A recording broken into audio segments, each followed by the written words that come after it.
សួស្តីបងប្អូនទាំងអស់គ្នាថ្ងៃនេះខ្ញុំធ្វើពូកោបងប្អូនហើយពូកោនេះនិយាយទៅត្រូវសំខាន់ជាងគេគឺការសម្អាតទៅបងប្អូនពោះលបងនេះបើយើងសម្អាតអត់ស្អាតញ៉ាំអត់កើតទេហើយវិធីសម្អាតគឺយើងលាងអំបិលលាងអីចឹងណាតោះមកយើងស្រូបទឹកក្តៅថែមទៀតហើយបើយើងយកទៅដាក់ស្ងោរហើយដូចក្នុងរូបចឹងគឺយើងលាងច្រើនទឹកមែនតើបងប្អូនអើយមានទឹកអំបិលហងទឹកអីហងចឹងណាលាងប្រឡាត់វាតទៅស្អាតនិយាយទៅតលេងមានក្លិនណាបងប្អូនហើយយើងយកទៅដាក់ស្រូបទឹកក្តៅមុននឹងយើងយកទៅស្ងោរមានលាងតែទឹកស្អាតប៉ុណ្ណឹងហើយយើងយកទៅស្ងោរវាគឺយើងស្រូបទឹកក្តៅនិយាយទៅដាំទឹកស្រូបទឹកក្តៅច្រើនដងដូចជាខ្ញុំចាក់2ដង3ដងបងប្អូនហើយបានចាប់ផ្ដើមបេះគ្រឿងក្រៅរបស់យើងអញ្ចឹងមានកូនស្ក្រៃម្ទេសស្ក្រូអញ្ចឹងណាហើយបានយើងដាក់ពូកូននឹងចូលបងប្អូនហើយមកងាស់ចោលយូរដែរថែមទឹកច្រើនដងដែរបានវាអស់ក្លិនហើយពូកូយើងវាផុយអញ្ចឹងណាបងប្អូននេះយើងតែបន្ទាប់ពីយើងស្ងោរទឹកក្តៅហើយយើងយកទៅយកដាក់ស្ងោរអញ្ចឹងណានេះហើយឥឡូវលាងទឹកក្តៅហើយនិយាយទៅទឹកក្តៅនឹងលាងពី3ទឹកបងប្អូនអើយនេះលាងវាហើយតតង់ហើយស្អាតណាហ្នឹងណានេះដាក់អំបិលទៀតទេញ៉ែបងប្អូននិយាយទៅវិធីសម្អាតគឺសម្អាតតថាបាត់ក្លិនហើយនេះយើងចាប់ផ្ដើមច្បល់គ្រឿងក្រៅវាមុននឹងយកដាក់ស្ងោរណាហើយដូចនិយាយចឹងថាការដាក់ស្ងោរគឺយើងត្រូវការប្រើពេលយូរមែនតើបងប្អូនហើយជាពិសេសពូកូយើងគឺដាច់ខាតត្រូវតែសម្អាតតតែស្អាតមកយើងអាចយកមកដាក់ស្ងោរចេះបានហើយស្ងោរប្រើរយៈពេលយូរដែរបងប្អូនទៅមកទៅវាផុយហើយពេលដែលវាផុយហើយបានយើងចាប់ផ្ដើមស្រង់វាចេញណាបងប្អូនតែមកងាស់យូរដែរឃើញតែអញ្ចឹងនេះខ្ញុំធ្វើកាត់ទេក៏ពិតយើងងាស់យូរបងប្អូនបងនិយាយពីទឹកវិញថើមចំមកទៀតហើយមកនិយាយពីទឹកវិញថែមនៅប្រហែលដងហ្នឹងបងប្អូនអើយព្រោះ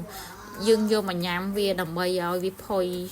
ហើយនិយាយទៅតវាផុយហើយវាបាត់ក្លិនអីចឹងណាប៉ុន្តែពូកូននឹងយើងលាងខ្លួនឯងចឹងគឺបាត់ក្លិនល្អមែនតើហើយនេះចាប់ផ្ដើមលាងគ្រឿងក្រៅរបស់យើងចឹងណាបងប្អូនញ៉ាំជាមួយនឹងទឹកប្រហុកក៏ហើយថ្ងៃនេះខ្ញុំមានស្ពៃកញ្ញាញ់ជីក្រុមមុខជីអាណាជីស្ពតពណ៌ត្រីស្លឹកខ្ទឹមហើយម្ទេសអីចឹងណាបងប្អូននេះចាប់ផ្ដើមលាងណាហើយការលាងហ្នឹងគឺយើងលាងគ្រឿងក្រៅយើងស្អាតដោយរាល់ដងហ្នឹងបងប្អូននិយាយទៅធ្វើម៉េចយើងលាងឲ្យយើងញ៉ាំខ្លួនឯងទៅវាស្និទ្ធមកអត់ចឹងណាហើយនេះរៀបចំហើយនេះចាប់ផ្ដើមលាងហើយលាងទៀតនិយាយទៅសូម្បីតែបន្លែក៏លាង4 5ដងដែរមុនយើងយកញ៉ាំចឹងណា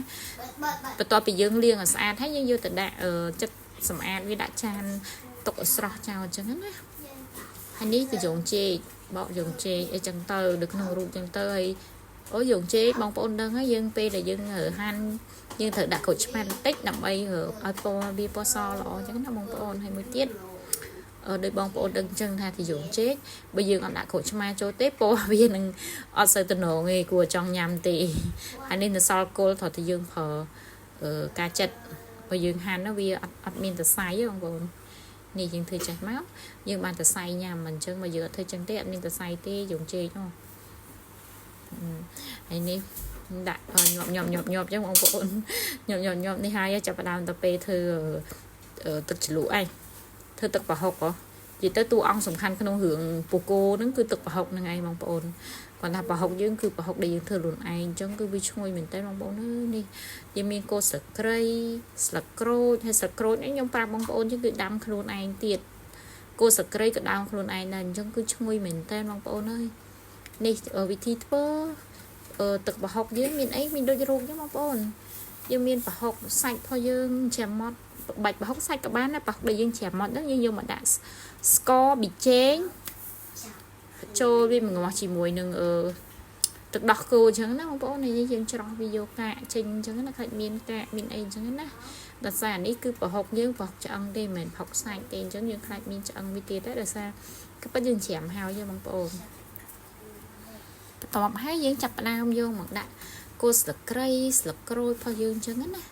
ហើយនេះរួចរាល់ហើយពូកូយើងតំណងឯងបងប្អូនហើយមុនញ៉ាំយើងថែមក្រូចឆ្មាថែមស្ដាយដីបងប្អូនហើយម្ទេសជាពិសេសម្ទេសអរគុណបងប្អូន